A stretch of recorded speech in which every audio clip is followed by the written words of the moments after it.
ओम श्री गणेशाय नमः। मित्रों, आज इस वीडियो के माध्यम से हम बात करेंगे विचार संतोष और सत समागम का विशेष रूप से वर्णन तथा चारों गुणों में से एक ही गुण के सेवन से सदृढ़ का कथन, इस पे चर्चा करेंगे मित्रों।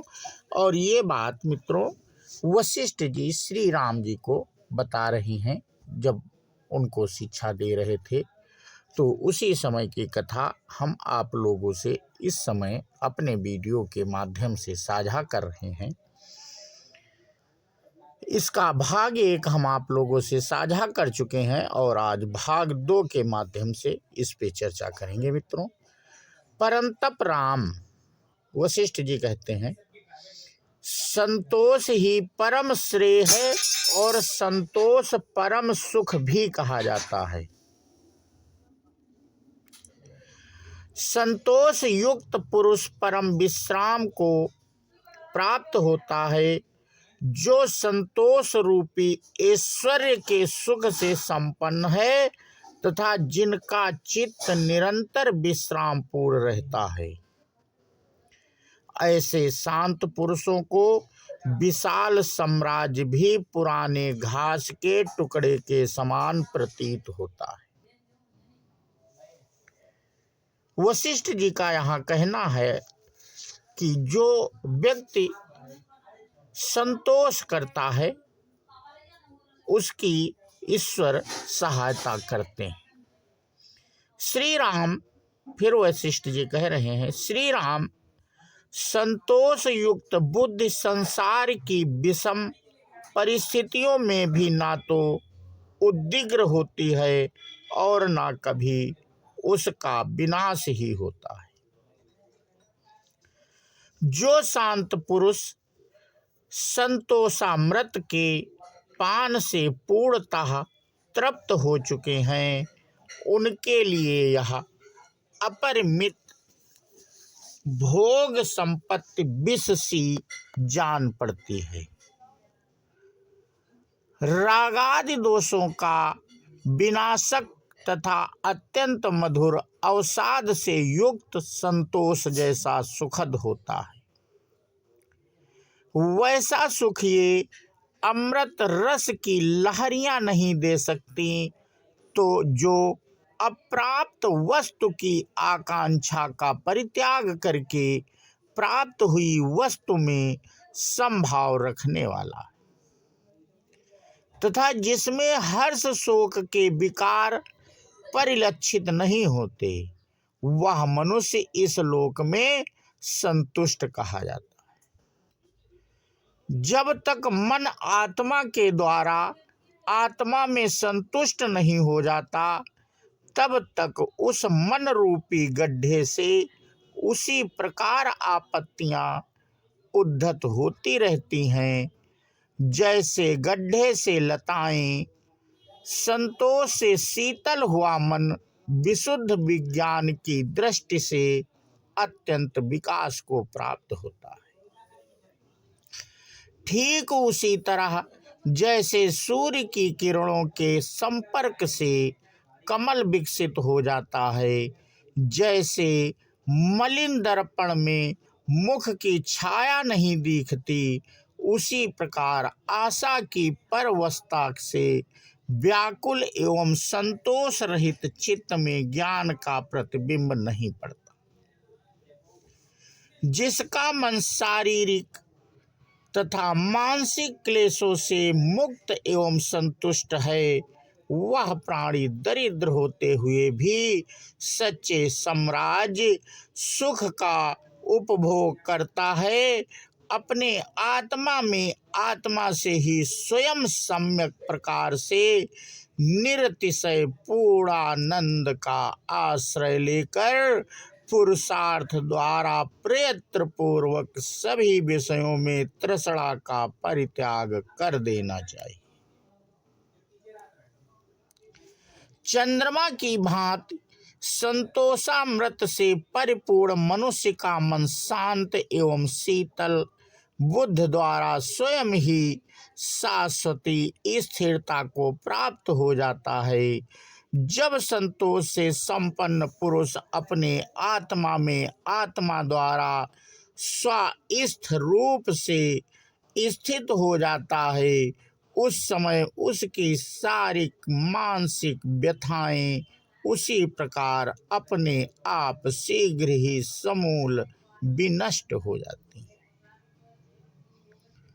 जैसे वर्षा ऋतु में धूल शांत हो जाती है, श्री राम वशिष्ठ जी कहते हैं, जिसकी वृत्ति सदा शीतल और कलंक से सर्वथा रहित है, वह पुरुष अपनी उस शुद्ध वृत्ति द्वारा चंद्रमा की भांति पूर्णतया शोभित है। रघुनंदन, इस जगत में जो पुरुष श्रेष्ठ गुणी पुरुषों द्वारा अभिमत समता से सुशोभित हैं, उस विशुद्ध पुरुष को आकाशचारी देवता और महामुनि भी प्रणाम करते हैं। महाबुद्धिमान राम इस संसार में श्रेष्ठ संत समागम मनुष्यों का संसार सागर से उबारने में सर्वत्र विशेष रूप से उपकार करता है। जो महात्मा पुरुष सत्संगी रूपी वृक्ष से उत्पन्न हुए हैं, विवेक नामक निर्मल पुष्प की रक्षा करते हैं, वे मोक्ष फल रूपी संपत्ति के अधिकारी होते हैं। जो आपत्ति रूपी कमलिनी के लिए हिम और मोह रूपी कुहरे के लिए वायु के समान है, वह उत्तम संत समागम ही इस जगत में सर्वोत्कृष्ट है। वशिष्ठ जी कहते हैं, श्री राम, तुम्हें ज्ञात होना चाहिए कि संत समागम विशेष रूप से बुद्धिवर्धक अज्ञान रूपी वृक्ष का उच्छेद है और मानसिक व्यवस्थाओं को दूर भगाने वाला है। सत्संग से प्राप्त हुई दिव्य विभूतियां ऐसे परम उत्तम निर्माण सुख प्रदान करती हैं, जो सतत वर्धनशील, अविनाशी और बाधा रहित होता है। अतएव अत्यंत कष्टदायिनी दशा में पड़कर विवस्था को प्राप्त हुए मनुष्य को भी थोड़े समय के लिए भी सत्संगति का परित्याग नहीं करना चाहिए, क्योंकि लोक में सत्संगति सन्मार्ग को प्रकाशित करने वाली और हृदयान कारकों को दूर करने के लिए ज्ञान रूपी सूर्य की प्रभा है। जिसने सत्संग रूपी गंगा में जो शीतल एवं निर्मल है स्नान कर लिया, उसे दान, तीर्थ, तप और यज्ञों से क्या लेना। अर्थात सत्संगति इन सब से बढ़कर है। जो राग शून्य और संशय रहित हैं तथा जिनकी चिज्जड़ ग्रंथियां विनष्ट हो चुकी हैं, ऐसे संत पुरुष यदि लोक में विद्यमान है तो तप एवं तीर्थों के संग्रह से क्या लाभ है। अर्थात वह फल तो उन संतों की सत्संगत से ही प्राप्त हो जाता है। इसलिए जिनकी चिज्जड़ ग्रंथियों का विनाश हो गया है एवं जो ब्रह्म ज्ञानी हैं, उन सर्वसम्मत संतों की सभी उपायों द्वारा भली भांति सेवा करनी चाहिए, क्योंकि वे भव सागर से पार होने के लिए साधन हैं। किंतु जो लोग नरक ग्रहों बुझाने के लिए मेघ स्वरूप संतों की अवहेलना की दृष्टि से देखते हैं, वे स्वयं उस नरकाग्नि की सूखी लकड़ी बन जाते हैं। संतोष, सत्संगत, विचार और सम, ये ही चारों मनुष्यों के लिए भव सागर से तरने के साधन हैं। इनमें संतोष परम लाभ है, सत्संगति परम गति है, विचार उत्तम ज्ञान है और सम परमोत्कृष्ट सुख है। ये चारों संसार का समूल विनाश करने के लिए विशुद्ध उपाय हैं। जिन्होंने इनका भली भांति सेवन किया, वे मोह जाल से परिपूर्ण भवसागर से पार हो गए।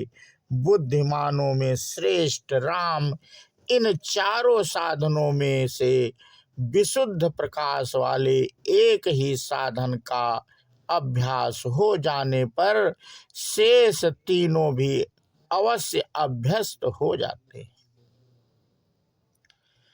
क्योंकि इनमें से एक एक भी क्रमशः इन चारों की जन्मभूमि है। अतः सबकी सिद्धि के लिए यत्न पूर्वक एक का तो पूर्ण रूप से आश्रय लेना ही चाहिए। जैसे प्रशांत सागर में जलयान स्वच्छंद गति से चलते हैं, उसी प्रकार सम द्वारा निर्मल हुए हृदय में सत समागम, संतोष और विचार उत्तम धारणा पूर्वक प्रवृत्त होते हैं। जो प्राणी विचार, संतोष, सम और सत समागम से संपन्न है, उसे दिव्य ज्ञान संपत्तियां उपलब्ध हो जाती हैं। ठीक उसी तरह जैसे कल्प वृक्ष का आश्रय लेने वाले पुरुषों को लौकिक संपत्तियां सुलभ होती हैं। पूर्ण चंद्रमा में परिलक्षित हुए सौंदर्य आदि गुणों की तरह विचार, सम, सत, समागम और संतोष युक्त मानव में प्रसाद आदि गुण प्रादुर्भूत हो जाते हैं। जैसे श्रेष्ठ मंत्री गणों से युक्त राजा के पास विजय लक्ष्मी उपस्थित होती है, उसी तरह जिस पुरुष की बुद्धि सत्संग, संतोष, सम और विचार से युक्त होने के कारण उत्तम हो गई, उसे दिव्य ज्ञान संपत्ति सुलभ हो जाती है।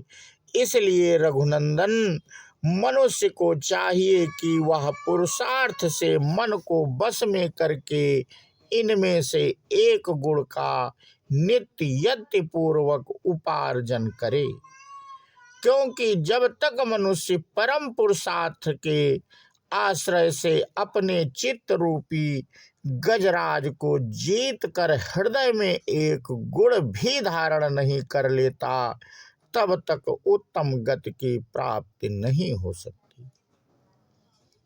जिसके चित्त में उत्तम फलदायक एक ही गुण सुदृढ़ हो गया है, उसके सारे दोष शीघ्र ही नष्ट हो जाते हैं, क्योंकि एक ही गुण की विशेष वृद्धि होने पर दोषों पर विजय प्रदान करने वाले अनेक गुणों की वृद्धि होती है, और एक दोष के अधिक बढ़ जाने पर बहुत से गुण विनाशक दोष से बढ़ जाते हैं। तो मित्रों, आज का प्रसंग हम यहीं पे समाप्त करते हैं, और इसके आगे की कथा हम अपने अगले वीडियो के माध्यम से आप लोगों से साझा करेंगे। बोलो सियावर रामचंद्र की जय, हनुमान जी की जय। जय हिंद, जय भारत, वंदे मातरम।